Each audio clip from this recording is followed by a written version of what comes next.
मित्रों नमस्कार। आज हम प्रिंसिपल ऑफ फॉरेंसिक साइंस के बारे में बात करते हैं। कितने प्रिंसिपल होते हैं और उनकी फॉरेंसिक साइंस में क्या यूटिलिटी है। So now law and principles of forensic science. The law and principle of all natural science have been used to build the foundation of the forensic science. The forensic science, the following have basic principles.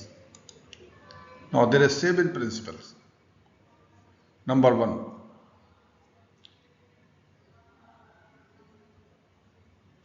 law of progressive changes.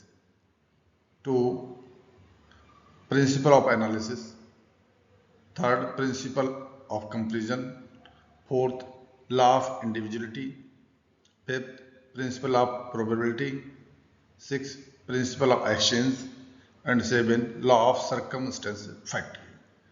इसको मैंने याद रखने की कितना मतलब easy हो जाएगी, easy याद रखने तरीके से मैंने इसको रीअरेंज किया हुआ है। ऐसा नहीं कि कौन सा पहला है कौन सा दूसरा है, कोई पहला और दूसरा हो सकता है इसमें ये, लेकिन ये 7 प्रिंसिपल हैं और इसको याद रखने के लिए मैंने एक एक्रोनिम्स बना लिया जिसका मैंने दिया है पैक 1 पैक। ये इधर हाइड हो रहा है, ये PAC पैक आई और पैक PEC PAI पैक और आई ये हो गया और PEC तो पैक 1 पैक। ये याद रखने का तरीका है, आसानी से इसको याद किया जा सकता है। 9, अब पहला रूल, पहला principle, law of individuality. Every object whether natural or man-made has a unique quality or characteristic in it which is not duplicated in any other object, neither nature or the man। कोई भी चाहे natural चीज ले लो और चाहे man made ले लो, आदमी की बनाई हो, सिंथेटिक हो कोई हो, वो दो चीज एक जैसे करेक्टर उसमें नहीं होते। जैसे इस केस में देखो मैंने लिया हुआ है, अगर एक पेड़ पे सैकड़ों पत्ती हैं ये और अगर 2 लीफ ले लेंगे, इनका फिजिकल मार्कोलॉजी अलग अलग है। ये यहाँ से देखिए, इसका मेन स्टेम तो ये है वाला जो है, ठीक है। और यहाँ पर देखिए ये यहाँ पर पास में से 2 निकले, यहाँ तो नहीं निकले हैं ये इसमें ये और फिर यहाँ से ये देखो भाई फर्केट हो गया, कितना अंतर है इसमें।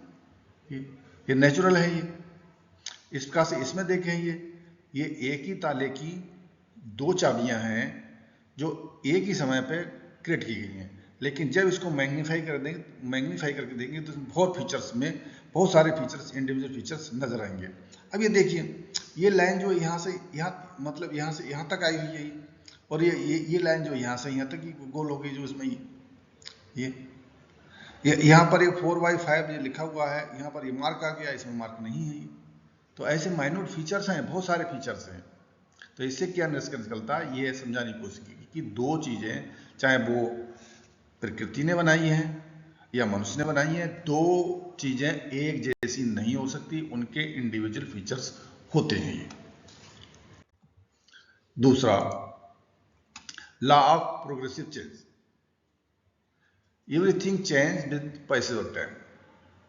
समय के अनुसार सब चीज में परिवर्तन होता रहता। उसमें कितना परिवर्तन होता है ये बहुत सारी बातों पर डिपेंड करता है। समझाने के लिए मैंने कोशिश किया, देखो ये फोटोग्राफ है और ये बाद के फोटोग्राफ है, कितना चेंज आ गया ये। अब इसका फॉरेंसिक साइंस में क्या यूटिलिटी है? फॉरेंसिक साइंस में यूटिलिटी ये है कि जैसा ये दूसरा नियम बोलता है कि लॉ ऑफ प्रोग्रेसिव चेंज हो जाएगा ये, तो criminal undergo progressive change. Even तक उनके एविडेंस है, एविडेंस की फिजिकल मार्फोलॉजी चेंज हो जाएगी।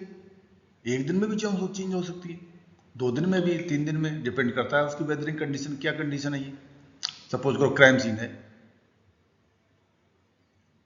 हो सकता है कि बंद इनर क्राइम सीन है, बंद कर दिया तो अफेक्ट ना पड़े, लेकिन ओपन में है, 1 दिन में चेंज हो सकती है।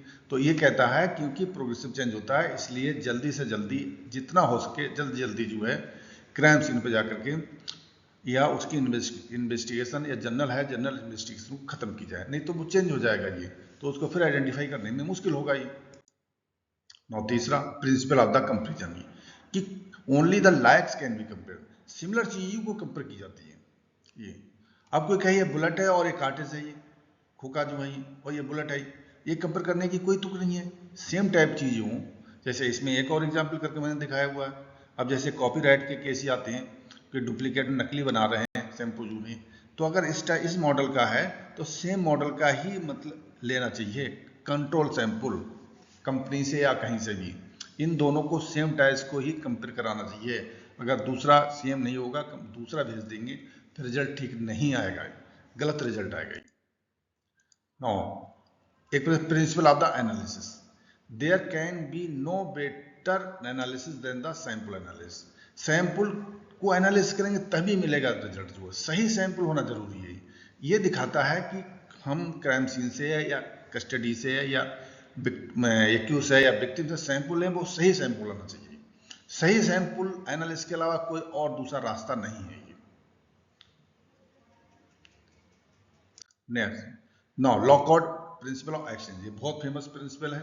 एक साइंटिस्ट ने, फ्रेंच फिजिसिस्ट एडमोंड लॉकआउट, इन्होंने प्रिंसिपल दिया था कि whenever two identities come in contact with each other, they exchange the traces between, जब कोई दो चीजें आती हैं आपस में मिलती हैं तो उनमें ट्रेसेस, उसके जो है ट्रेसेस एक दूसरे के एक्सचेंज हो जाते हैं। अगर एक गाड़ी दूसरी गाड़ी के कांटेक्ट में आएगी, अगर कांटेक्ट होगा उसमें जो है तो एक दूसरे का पेंट उसमें ट्रांसफर हो जाएगा। तो ये थ्योरी बताती है। तो ऐसे ये फॉरेंसिक में लागू होती है। अगर कोई क्रिमिनल है, किसी घटना स्थल पर गया, उसने कुछ क्राइम किया, तो वहां पर अपने ट्रेसेस को छोड़ेगा ही छोड़ेगा ही। ठीक है, ये हमारी जिम्मेदारी है फॉरेंसिक वालों की, ये कि उसको आइडेंटिफाई करें, आइडेंटिफाई करने के बाद में उसको प्रिजर्व करें। दूसरा रोल है लॉ ऑफ सर्कमस्टेंशियल फैक्ट, ये fact do not lie, man can do. कुछ सर्कमस्टांसेस होते हैं, उसके बेस पर वो भी बहुत बड़ा एविडेंस होते हैं। हालांकि इसमें कुछ कंट्रोवर्सी हो सकती है ये, लेकिन हाँ फैक्ट है, जो फैक्ट है उसके फैक्ट के बेस पे सजा मिलती है और कोर्ट जो है उसको एक्सेप्ट करता है।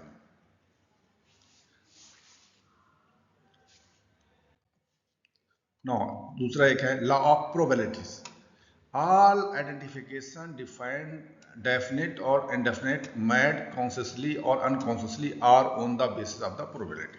सब प्रोबेबिलिटी के बेस पर ही है कि कौन सी चीज कितनी मिल रही है, कितना नहीं मिल रही है, कितने परसेंटेज उसमें मिल रही है। 100% कोई है नहीं। जैसे मैंने अभी बोला था ये कि इंडिविजुअल चीजें हैं अलग, उनके करेक्टर तो सब अलग हैं, चाहे मैन मेड हो या कोई भी हो,